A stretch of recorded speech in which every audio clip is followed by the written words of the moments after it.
அனைவருக்கும் வணக்கம். Option tricky trade channel மூலியம் உங்களை சந்திப்பதில் மிக்க மகிழ்ச்சி அடைகிறேன். நான் உங்கள் சந்தோஷ். நான் செபியில் பதிவு பங்காளர் கிடையாது. இது பயிற்சிக்கான காணொலி. எந்த பரிந்துரையும் நாம் வழங்குவது இல்லை. இது நம்மளுடைய பொறுப்பு துறப்பு டிஸ்க்ளைமர். படித்து பார்த்துக்கோங்க. நிஃப்டி இப்போ க்ளோசிங் அப்படிங்கிறது சமீபத்தில் வந்த லோயஸ்ட் க்ளோசிங் இந்த ஃபார்மெட்டில் இப்போ மார்க்கெட் க்ளோஸ் ஆகிருக்கு. அப்போது இந்த லோவுக்கு கீழே மார்க்கெட் வணிகம் நடைபெறும் வரை என்ன தாக்கம் ஏற்படலாம் அப்படிங்கிறது வரணும்.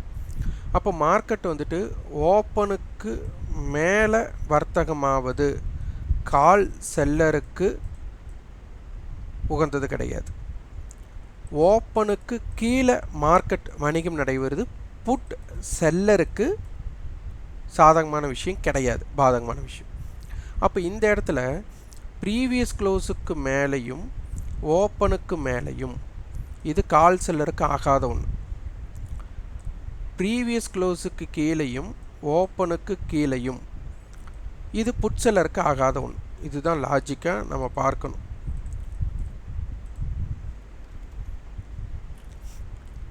அப்போது ப்ரீவியஸ் க்ளோஸுக்கு கீழே ஓப்பனுக்கு கீழே எஸ்டர்டே லோவுக்கு கீழே இந்த 3 வகையானது இருக்கும்போது புட் செல்லர் அப்படிங்கிறவங்க பேனிக் ஆக வேண்டிய சிச்சுவேஷன். அதற்கு தகுந்த மாதிரி மார்க்கெட்டோட ட்ரெண்டும் டவுன் சைடாக இருந்ததுன்னா அப்போ இந்த மாதிரி ட்ரெண்டு டவுன் சைடுக்கு இருக்கிற வாய்ப்பு இருக்கும்போது புட் செல்லர் அப்படிங்கிற பேனிக் ஆகித்தான் ஆவாங்க. அப்போ அந்த பேனிக் ஏற்பட்டால் மட்டும்தான் மார்க்கெட் கீழே போக முடியும். அப்போ இந்த இடத்துல நமக்கு ஏடிஎம் மீட்டிங் பாயிண்ட் என்ன மாதிரி தாக்கத்தை ஏற்படுத்துது அப்படிங்கிறது எல்லாமே நம்ம கவனித்துட்டு வரணும். இப்போ நெக்ஸ்ட் கான்ட்ராக்ட் நமக்கு என்ன மாதிரி வேல்யூம்ஸ் ஃபஸ்ட் ட்ரேட் நடக்குதுன்னு பார்க்கலாம். இதில் பார்த்தீங்கன்னா மார்ச் 6ஆம் தேதி கான்ட்ராக்ட் 23,600 புட்டு அதிகமான வேல்யூம். அடுத்தது 23,000 கால், 25,500 கால், 23,500 கால். இந்த 25,500 காலெல்லாம் ஏதாச்சும் ஒரு ஹெட்ஜிங் பர்பஸுக்காக பண்ணதாக இருக்கும். அப்போ 23,500 கால், 22,000 புட் இவங்க எல்லாமே அதிகமான வர்த்தகம் வேல்யூம் பேஸில். டேர்ன் ஓவர் பேஸில் பார்க்கலாம். டேர்ன் ஓவர் பேஸில் பார்த்தீங்கன்னா 22,600 புட் ஆப்ஷன், 22,550 கால் ஆப்ஷன். இது நியர்பை இந்த மணிங்கிற மாதிரியே வரும். 22,550 புட், 22,700 புட் எல்லாமே அதிகமான வர்த்தகம். அப்போது கீழே ஓட்டியும் புட் ஆப்ஷன்ஸ் நமக்கு பெருசாக இங்கே வணிகம் நடைபெறலை டோட்டல் டேர்ன் ஓவரில். இன்றைக்கி இன்றைக்கி தான் இதை சார்ஜ் எடுக்கிற மாதிரி இந்த கான்ட்ராக்ட். அதனால் இது வர இது ஒரு பெரிய ஆக்டிவ் கான்ட்ராக்டாக இருக்காது. இன்னையிலிருந்து தான் இது ஒரு ஆக்டிவ் கான்ட்ராக்டாக மாறப்போகுது. அதனால் இன்றைக்கி என்ன நடக்குது அப்படிங்கிறது தான் ரொம்ப ரொம்ப முக்கியம். இதில் இப்போது க்ளோசிங் ஸ்ட்ரைக்காக எது இருக்குது அப்படிங்கிறத நம்ம பார்க்கணும்.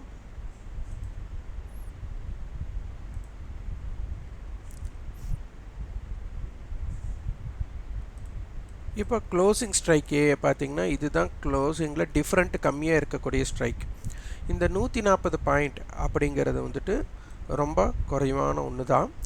இந்த இடம் 90% மார்க்கெட்டை ஒரு ரேஞ்ச் மார்க்கெட்டாக இருக்க விருப்பப்படும். 10% தான் எக்ஸ்பேன்ஷன் மோடுக்கு உள்ளே கொண்டு போகும். அப்போது இந்த இடம் ரொம்ப ஜாக்கிரதையாக பார்க்க வேண்டிய கட்டாயமாக இருக்குது. இதில் அப்போ 22,600 மைனஸ் 140, அப்போ 22,460. இந்த பக்கம் ப்ளஸ் 140, அப்போ 22,740. இந்த ரெண்டு ப்ரீமியத்தையும் நீங்கள் ஆட் பண்ணிங்கன்னா 280 பாயிண்ட் வரும். 300ன்னு வச்சுக்கலாம். அப்போது 22,300 இந்த பக்கம் 22,900 இதற்குட்பட்டு சந்தை இருக்கிறதுக்கு அதிகமான வாய்ப்பாக முற்படும். அடுத்து இவங்களோட ஹை ரொம்ப ரொம்ப முக்கியம். 22,600 180 ரூபா இதில் அதிகபட்சமான ஹை. இதில் 154 புட் ஆப்ஷன். நம்ம வந்துட்டு டிஸ்டன்ஸ் கம்மியாக இருக்கிறனால பெருசாக எடுத்துக்கலாம், 180 எடுத்துக்கலாம். அப்போ அது 200ன்னு வச்சுட்டாலும் கூட 22,417 அப்படிங்கிற இடம் ரொம்ப முக்கியம். இந்த பக்கம் 22,783. இந்த லோ ஜோன் பார்த்திங்கன்னா 130 ரூபாய். அப்போ 22,470ம் 22,725ம் மிக முக்கியமான ஒன்றாக பார்க்கப்படும். அப்போ இந்த எல்லைகளில் என்ன பண்ணுறாங்க, 22,600 கால் புட் தான் இன்றைக்கி வந்துட்டு ஒரு ட்ரெண்ட் டிசைடிங் ஃபேக்டராக இருக்க போகிறாங்க அப்படிங்கிறதை பார்த்து இதை ஆக்டிவாக நீங்கள் பார்க்க முற்படுங்க. இம்ப்ளைட் வாலிட்டி உங்களுக்கு பார்த்தாலே தெரிஞ்சிடும்.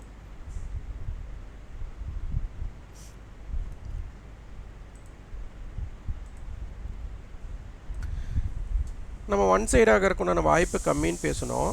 ஆனால் ஒன் சைடு ஆகக்கூடிய வாய்ப்புகள் அமைந்ததுன்னா மார்க்கெட் வந்துட்டு ஒரு பெரிய வால்டைல் இல்லாமல் அப்படியே மெதுவாக கீழே போகிறக்கும் அப்படியே மெதுவாக மேலே போகிறக்கும் வாய்ப்பாக மாறிடும். அந்த வால்டைல் வந்து பெருசாக இருக்காது. ஏன்னா மார்க்கெட்டில் வந்துட்டு அந்த வால்டிலிட்டிக்கு உண்டான வாய்ப்பு கம்மியாக இருக்குது. இங்கே பார்த்தா உங்களுக்கு தெரியும், இம்ப்ளைடு வாலிட்டி நமக்கு 11 இருக்குது. அதான் இது. இப்போ இங்கே பாருங்கள்,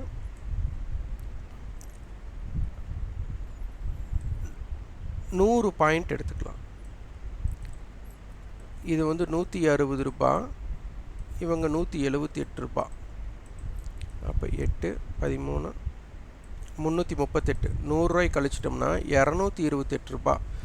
டைம் வேல்யூ பார்த்திங்கன்னா 100 பாயிண்ட் கேப்பில் நமக்கு 228 ரூபாய் டைம் வேல்யூ இருக்குது. இது வந்து ஒரு மடங்கு அப்படின்னு எடுத்துக்கலாம்.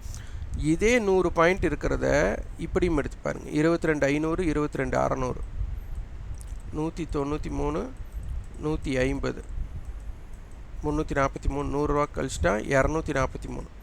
அப்போது இதுதான் முக்கியம் நமக்கு. இதுக்குள்ளே இருக்கிற டைம் வேல்யூவை 0வை நோக்கி பயணம் பண்ணணும். இப்போ ஏடிஎம் மீட்டிங் பாயிண்ட் 140 இருக்குது. இன்றைக்கி இந்த 140க்கு மேலே உயர்ந்தால் மார்க்கெட் என்ன மாதிரி தாக்கம் ஏற்படுத்துது, இந்த 140க்கு கீழே மீட் நடக்கும்போது என்ன மாதிரி தாக்கத்தை ஏற்படுத்துது அப்படிங்கிறதை நம்ம பார்க்கணும்.